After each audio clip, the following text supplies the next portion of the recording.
I've meditated for over 20 years. Here's my best 25 tips from what I've learned. The most important tip by far is this: you get credit for completion. If you sit for any amount of time, it changes you. It does not matter what you think happened. Some of the biggest shifts in my life came after what felt like awful meditations. This is the one activity where you get full credit just for showing up. Every time we sit down to meditate, let's try to unlearn everything we've ever been told about meditation, as if it's our first time sitting, brand new each time. Meditation is really about slacking off. In normal life, we're punished for being unfocused or caught off guard.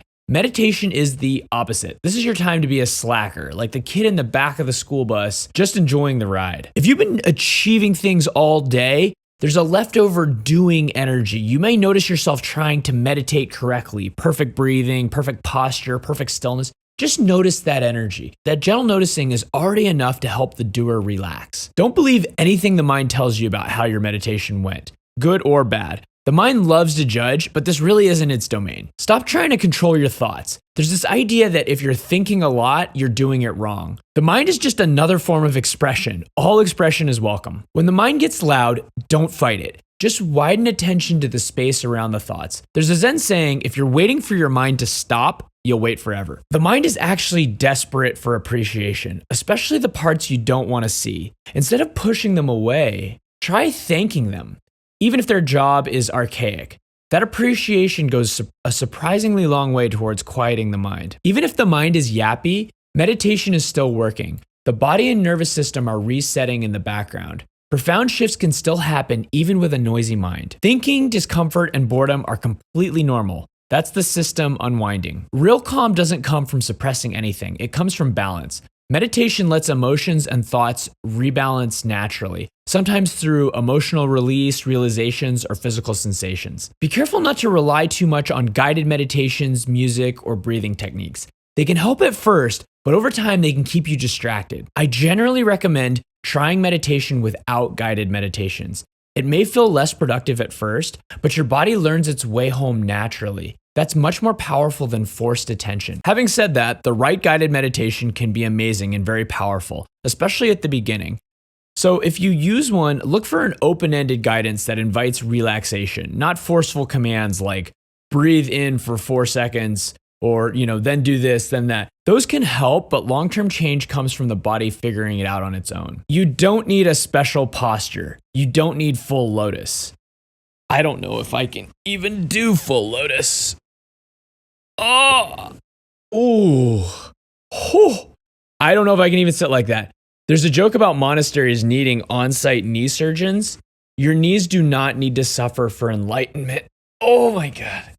You can sit, lie down, stand, or even walk and still access deep presence. You do not need to sit in full lotus. The only one recommendation I would follow for how to sit is to stay very still, whatever position you're in. Most movement we do all day is compulsive, and so the body moves subtly all day to avoid things that are deep.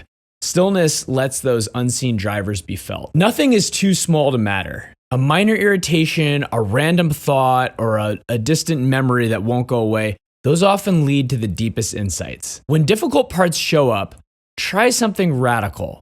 Respect them. These survival patterns have almost never been met with kindness. They've always been pushed away subtly or directly. Distraction is totally normal. Zoning out usually means that you're touching something real. Just gently return back to that every time you notice you're getting distracted. If regular sitting feels hard, stop beating yourself up. 2 minutes a day creates real brain changes. 2 minutes daily is better than 20 minutes never.